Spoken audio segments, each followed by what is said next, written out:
Right, Championship players ready for the Premier League. Let's go. Hi guys, Jim from the future here.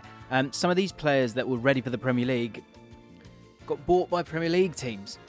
So there's a few changes here, and I'm wearing a different shirt, but it's the same old James, okay? So just enjoy it. Birmingham City Aaron Trusty. Being on loan has done him the world of good. At 24 years old, the American centre-back on loan from Arsenal has come on leaps and bounds during his loan spell at Birmingham City. He's performing to a level that makes me think that he could be a useful squad player for Arsenal next season due to he's got that physicality because he's left-footed as well. Is going to be useful, is always useful.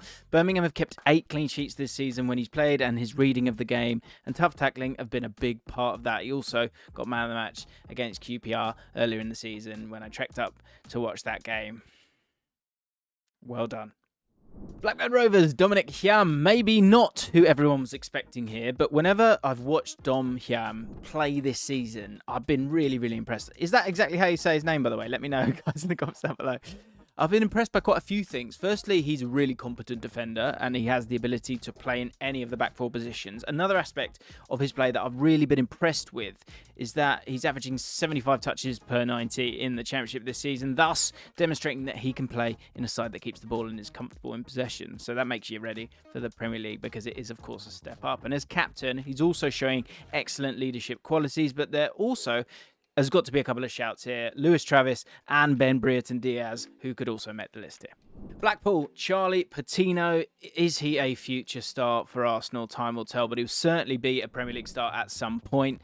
Despite Blackburn struggling in terms of league position this season, I think Patino has still been really enjoyable to watch as part of Blackpool's double pivot. He's shown a snappiness to his game and demonstrated that he can put himself about from a defensive standpoint, which would be something that I don't think you would expect from him. His energy in the centre alongside his composure at 19 years of age demonstrates that his ceiling extends past the Championship and he may be in for a Premier League loan next season or maybe even a role as a squad player for his parent club Arsenal. We said Semenyo got pinched by Bournemouth. Bristol City, Alex Scott, it was an easy one. To be honest, we could have spoken about him anyway, and he's not going to be in the Championship for long. Alex Scott is just a really, really gifted footballer. He's able to play on the wing or in central midfield. His technical abilities are really undoubted for me, and he's still only 19. He looks ready for the Premier League already, in my opinion.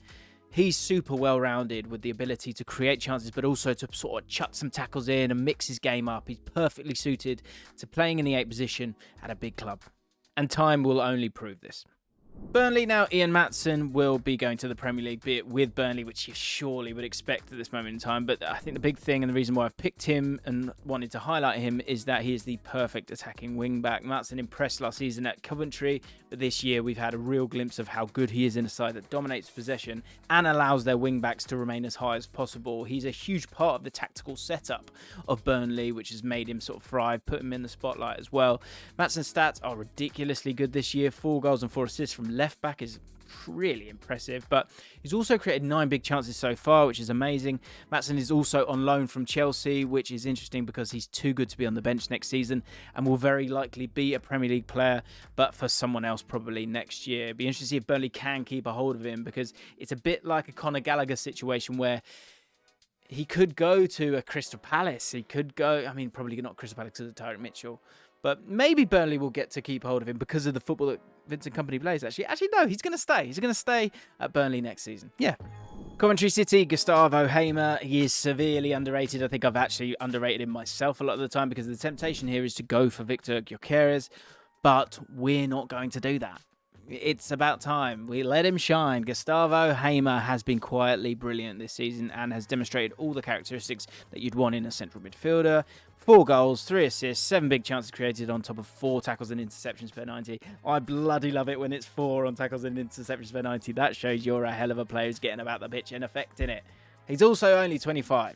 So he could be, would be, should be a gem for Premier League teams to pick up in any of the upcoming transfer windows. Coventry City fans, I know you don't like that, but as a QPR fan, this is just something that comes with the territory. A player gets good and then you pass him on, but make sure you get that money for him. Get that moolah. Cardiff City, Jaden Philogene, Budais, don't know why I did that voice, apologies, has potential, huge potential to be really good. Now, it's hard to pick one from Cardiff because they've struggled a lot this season. For the most part, their players don't even look like Championship players, never mind Premier League players. But if I had to pick one, it would be Aston Villa loanee Jaden Philogene Badace. Despite only having 2 Championship goals to his name so far, he's demonstrated flashes of brilliance at times this season in an environment which doesn't really allow individuals to shine. His goal and overall performance against Leeds in the FA Cup in particular demonstrated that he's got the bright spark in him that could see him become a Premier League player eventually. Huddersfield Town, Michael Helik, one of the few impressive players for Huddersfield Town this season. It's been a tough season for Huddersfield this season with no clear stars emerging, but Helik has been relatively solid at the heart of the back three. He's a no-nonsense defender who defends his own box well for the most part, whilst his distribution isn't always the best. If you want a centre-back to sit back and win yourself some headers, he's your guy. Hull City, Oscar Estupinan. He scores goals. Simple as that. Now, I've been relatively impressed with Oscar Estupinan this season. There were question marks when he arrived, with not many knowing that much about him, but you know, what a signing he's been. 12 goals so far for the Colombian. He's helped Hull City stay above the relegation zone so far, and what I like most about him is how rounded of a goal scorer he is. His goals so far this season have come in the form of 3 headers, 4 left-footed goals, 5 right-footed goals. So with some Premier League clubs rumoured to be interested, it won't be long until we see him in the Premier League, I think. We also said on the League of 72 that he could become the Championship top scorer this season, and he's currently in second. Me again. Yeah, James Bree, we were going to go for, but obviously he went to, who did he go to? Southampton, yeah. So, next up, Alfie Doughty. Super solid. You know, as I say, this was initially going to be James Bree, but he's gone to Southampton. So, instead, we're going to be putting forward Alfie Doughty. And the midfielder is really well-rounded. He's able to create chances, score chances, and also has a good defensive understanding. And at only 23, he could be shaped into a decent Premier League midfielder. Middlesbrough, Ryan Giles, one of the best chance creators in the league. We said it last season and we're going to say it again. Ryan Giles is just so superb as an offensive left wing back. Creatively, you're not going to get much better than him. From set pieces and from open play, Giles is just great. His total for assists currently stands at 7. Last season, he got 10. He looks set to smash that this season, and at this rate, it's impossible for him not to be a Premier League player. Certainly next season, if not next season, then the next 18 months. Chuba Akpom also deserves huge credit. The Championship top goal scorer has been excellent for Borough this season. You know, he's a player I've been waiting for quite some time, but I think Ryan Giles, for consistency over 2 seasons now, just about takes it. Millwall, Zian Flemming. A threat from all angles. Zian Flemming was ultimately brought in to replace Jed Wallace and what he offered when he headed to West Brom, and Flemming has done that and more since signing, which is something I never expected to say. His threat from outside the box is really exciting, and he's somewhat of a specialist from those areas. He got the free kicks as well with 3 free I can't say it. With 3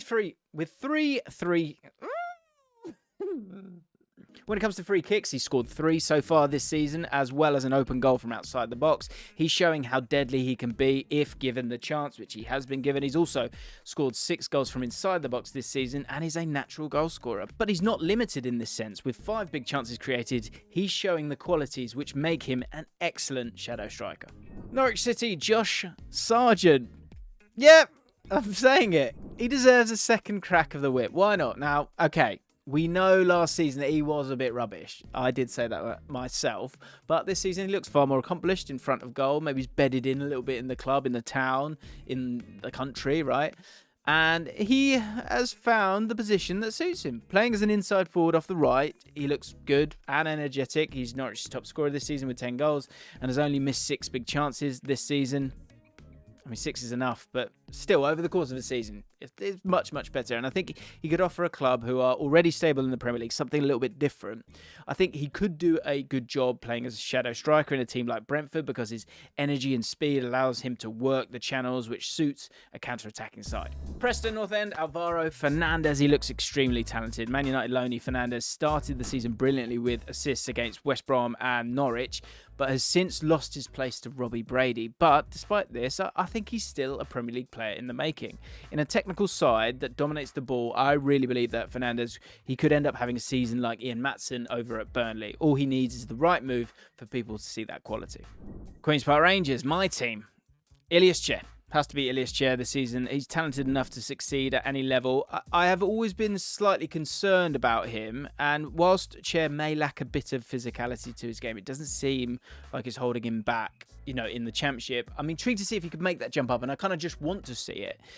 This season he's really stepped it up a level. He's finally shown that he can produce regularly in terms of end product. We've always known he's been great with the ball at his feet, and he's now adding goals and assists, which will no doubt mean that his market value soars as well. He's registered 6 assists this season and actually has 10 big chances created under his belt. But more impressively, 2.8 key passes per game as well. He's been the guy we've given the ball to because Chris Willock has been really poor for us actually this season. He could be a solid understudy for someone like Andres Pereira at Fulham. The physical side and the lack of pace is the one thing I wonder about Ilias Chair, but we're never going to know until he moves up. And I think it might be one where he would go and there would need to be that commitment to him. You're going to get great work rate from him. The guy does not stop running. I just wonder if he can have that impact at that higher level, if he can sort of take his brain up a notch. But I think once he gets up to the speed of it, then he could be that asset for a lower Premier League team.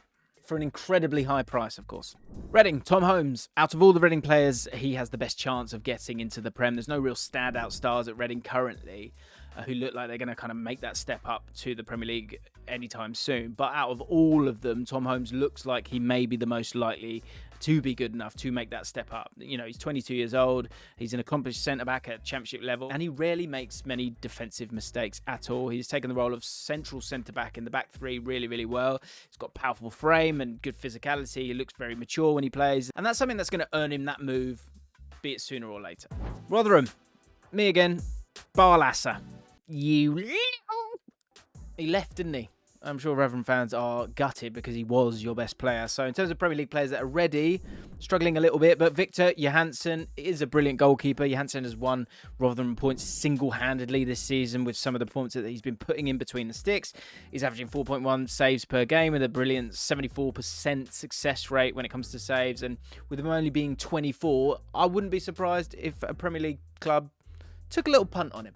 Sheffield United, Iliman Ndiaye found the perfect role and he is flourishing. 22 years old, Ndiaye has a very, very high ceiling. He's finally found that role that suits him this season at Sheffield United and he's reaping the rewards from this. Playing as a shadow striker next to McBurney or Jefferson, it allows him to drift between the lines and take up interesting spaces, which allows him to get the best out of his technical ability. Ndiaye has 17 goal involvements this season from 26 starts. I'm really excited to see him in the Premier League soon. I think he's going to do really well once he gets there. Stoke City, Harry Souttar went to Leicester City on deadline day. So next up, Lewis Baker. Look, he's 27 now and he came through that Chelsea academy. So he's kind of had that prestige in terms of being able to work his way through, and it's taken him a bit of time, but he's now at his peak. For me, he's contributed to 10 goals this season, has great technical ability and offers goals as well. Would be a player that would acclimatise, I think, pretty quickly to the Premier League. Sunderland, Amad Diallo, finally ready for the Premier League. When Diallo went to Rangers and struggled, there were worries that Man United had blown the 35 million that they'd spent on the promising winger and that he'd never make it at the top level. But at Sunderland, he's shone brightly and looks a bright spark in their team. With pace to burn and some physicality added to his frame, he looks like a transformed player in my eyes. He's also added end product this season, which sees him with 7 goals in the Championship. He might not be ready for Man United, but he may be ready for a bottom half Premier League team next season. And could that be Sunderland? Woo-hoo! Maybe. Let us know in the comments below. Swansea City, Matt Grimes, he's the Championship Perlo. I have no idea how Swansea have been able to keep a hold of this guy. Not only is he too good for Swansea, but he's also too good for some Premier League teams. His quality when on the ball is unmatched in my eyes. So he's so reliable in possession and excellent at dictating play. He's the most important player for Swansea, probably why they've held on to him. But at 27, he's primed and ready to make an impact at a Premier League side. I wouldn't be surprised if Fulham reignited their interest in him at some point. Watford, Ismaila Sarr. This is a no-brainer. Like Matt Grimes at Swansea, I have no idea how Ismaila Sarr is still at Watford with his bright performances in the World Cup alongside continuous good showings in the Championship. Honestly, it really blows my mind as to how no Premier League team has made an offer for him yet. I get why Watford want to keep him because they can come up with him and he can provide those big moments that will allow that promotion push to succeed. But surely the player himself sees himself at a higher level than the Championship. He's got 12 goal contributions this season in a Watford team that blows really hot and cold. And if Watford don't go up, he surely has to go, right? Wigan Athletic, Max Powell. He's got the best name in English football. Look, the Wigan pick is definitely the toughest one of all. There are literally no players that I look at and I think that they're Premier League ready. But if pressed, I think Max Powell would be the most capable if you stuck him in a Premier League midfield straight away. His technical ability is fairly good and that would get him out of a few sticky situations. He's created 5 big chances this season in a Wigan team that struggled for goals. So that's a small insight into his quality, but it was a tough pick. And West Bromwich Albion, Dara O'Shea, modern centre-back. Under Carlos Corberán, Dara O'Shea is showing that he's more than just a capable defender. Since Corberán took over, O'Shea has been generally very good both in his defending, but also with the ball at his feet when playing out from the back. And the 23-year-old, he's got a composure which reminds me a little bit of a John Stones. He could be a very good acquisition for a Premier League team who play out from the back and want to bolster their defensive options for a cheap price. Right, guys, who did I miss? Let me know in the comments down below. Dyche talks about wanting the secondary striker to either be on the north side, ahead of the defensive midfielder, or on the south side, goal side of the defensive midfielder. So when possible, in the more winnable matches, the striker will be asked to be on the north side, but against the better teams that have a deep-lying playmaker, they'll want the striker to be on the south side to limit them as much as possible.